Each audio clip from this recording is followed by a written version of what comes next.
Hello, I'm here today to teach you about diffusion, and let's get started with the controls. So up here, if you click on here, you can find the data here, so the number of blue particles and the number of red particles and the average temperature for both. To change that temperature, you just got to go down here to increase the temperature or decrease the temperature. Here's the radius. The radius increases or decreases the length or width of the particles or the size. So if we increase it, you notice that the blue particles get bigger, and if you decrease it, the red particles get smaller. Up here is the mass. The mass also helps increase the speed of the particles. So if you increase the speed here, you notice that they get smaller. If you decrease the mass here, they start to get faster. And here is just to change the number of particles to 0 all the way to 200. Down here is to find the center of the mass of the equilibrium. Here's the particle flow rate. Doesn't show up yet. Here's their scale, and here's a stopwatch time, how long it takes for the particles to reach their equilibrium. This green part right here is the equilibrium, and all we have to do is remove the divider and watch them go on. And here's where we time it. Yeah, so that's that. Do you want to get into the science? Let's see. Let's reset everything with this button right here in the bottom.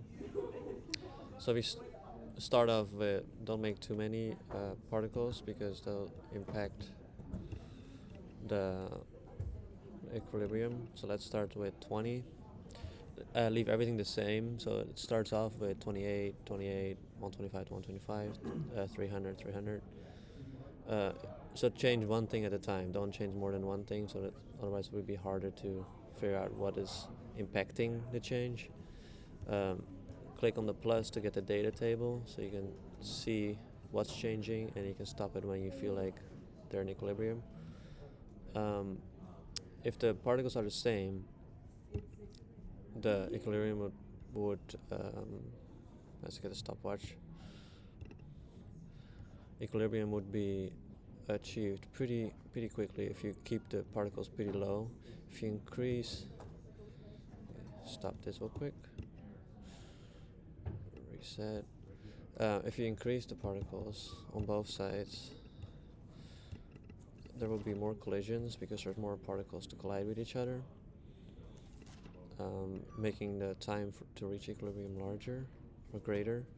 If there's a big gap,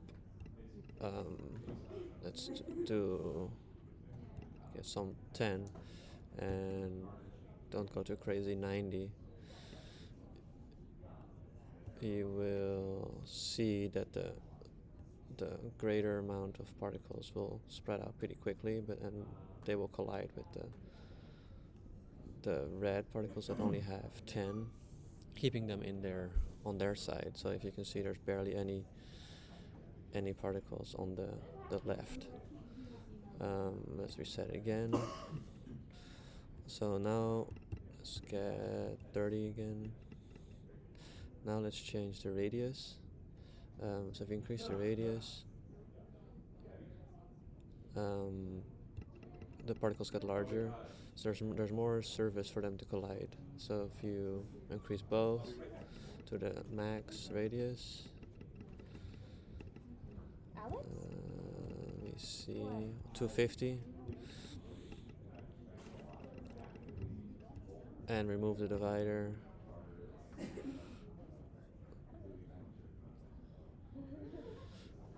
You see that there's more collisions because there's more area for them to collide. That makes them move more randomly, and equilibrium would be achieved faster. Let's reset again. If there's a big gap between the radii, it wouldn't really change much, because if one is larger, one is smaller, the average area, the collide, would just be right in the middle. Compared to the two big radii, the equilibrium will be achieved slower. I skipped over mass, so let's go to mass. If you don't change anything, so let's start over again. Get 30 particles, just like the other times. And if the mass is equal, they move at the same speed, because they have the same initial energy that comes from the temperature. Equilibrium would be achieved fairly quickly, because we don't have too many particles. If you make a big gap,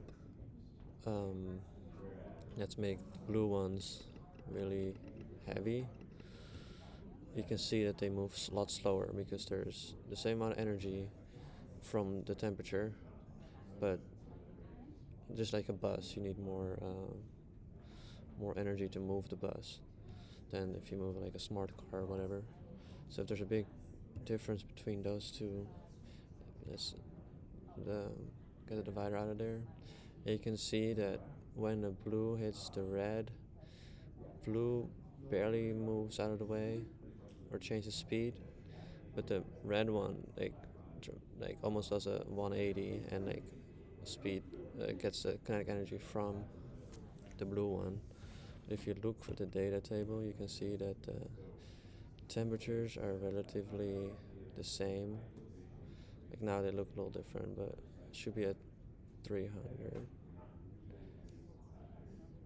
each. See, there they go. So like they're back at 300 when they're around their equilibrium. Let's reset again, start over again. The last one is initial temperature.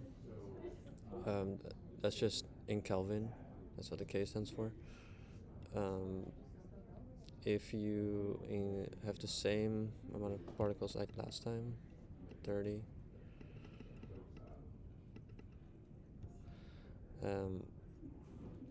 as you've seen before, like the equilibrium will be achieved pretty quickly. They move relatively fast, but not too crazy. If you increase the temperatures, you can see to 500, that's the max, you can see that they're faster. So like if you compare them, you see they move faster. If you both dial up the temperature, the initial temperature, you see both will be faster. So there will be more collisions, because there's more speed, there's more erratic movement, so there's more random movement, means there's equilibrium will be achieved faster. If there's a big gap in temperature, let's make the blue ones really slow, or like really cold and slow, you can see they barely move. So the red ones would find equilibrium pretty quickly, but the blue ones won't, because they won't be moving as fast. The equilibrium, if you look at the data again,